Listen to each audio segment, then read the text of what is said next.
In a hyper-transparent digital economy, product differences are increasingly marginal. Because buyers can instantly compare options and prices globally, the power to dictate the terms of an exchange has moved from the seller to the consumer. Research shows that acquiring a new customer costs 5 to 6 times more than keeping an existing one. Businesses that focus exclusively on securing the immediate one-off transaction face a recurring cycle of high acquisition costs that can quickly erode their profit margins compared to competitors who prioritize retention. This reality has redefined customer relationship management, or CRM. It is no longer viewed as just a software tool for sales teams, but as a holistic business philosophy centered on dual value creation. This diagram shows the logic of dual value creation. By balancing metrics that matter, the company's internal goals, with designing the experience for the buyer, an organization achieves true customer centricity. It is the specific process of creating value for the customer while simultaneously creating value for the firm. Because a single transaction is rarely enough to sustain growth, treating the customer as a strategic, long-term financial asset is the primary requirement for modern business survival. To track the financial worth of these relationships, businesses measure customer equity.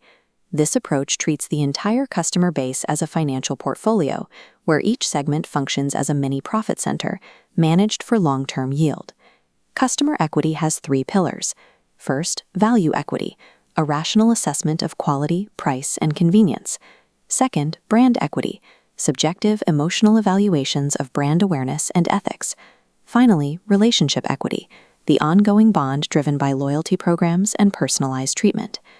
As this model shows, customer equity is the result of a structural hierarchy. For the 3 pillars of equity to hold weight, they must be supported by the foundation of customer satisfaction and the buyer's active decision to remain loyal to the brand. By maximizing these 3 equities, a business transforms abstract interactions into a measurable lifetime value, allowing them to project future cash flows from their customer assets. While the goal of building customer equity is universal, the operational tactics change significantly depending on the market structure. In business-to-business or B2B markets, enterprises typically deal with a small number of high-value clients and a limited selection of products. B2B CRM focus is on granular, transaction-by-transaction tracking. The goal is to manage complex, multi-year relationships where the seller and buyer co-create value through technical support and long-term service agreements. In business-to-consumer or B2C markets, the challenge is managing a massive, highly fragmented customer base. B2C CRM relies on analyzing broad consumer trends and managing large-scale marketing campaigns.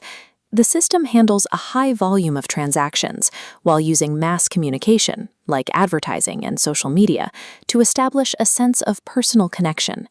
Whether the strategy tracks a few major corporate accounts or millions of individual retail shoppers, the CRM architecture must adapt to the specific operational needs of that buyer. It is important to distinguish between stages. Acquisition is simply gaining a lead.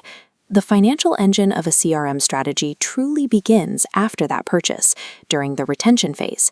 Retention begins with onboarding, ensuring the customer sees value quickly after purchase. Second is adoption, where customers use more features and integrate the product. Finally, renewal is the pivotal moment customers decide to continue, providing an ideal opportunity for cross-selling. Managing this journey requires modern digital tools. Social CRM adapts to customer-controlled conversations on social networks, while mobile CRM uses segmentation and campaign triggering to reach customers directly on their devices. Mastering these 3 retention stages with modern tools creates a cycle of recurring value. By engineering the path from onboarding to renewal, a business reduces churn and keeps the customer moving back into the growth phase. When we look at the unified system, we see how financial metrics, market tactics, and retention stages lock together into a single CRM ecosystem. This ecosystem operates on the principle that financial success is the measurable result of consistently meeting a target audience's needs. When an organization focuses on creating value for the customer, profitability follows as a consequence of that relationship. By shifting focus away from short-term transaction metrics and instead investing in long-term customer delight, a business secures its own profitability and survival. The map of this strategy is now clear, but the real exploration of these individual mechanics is just beginning.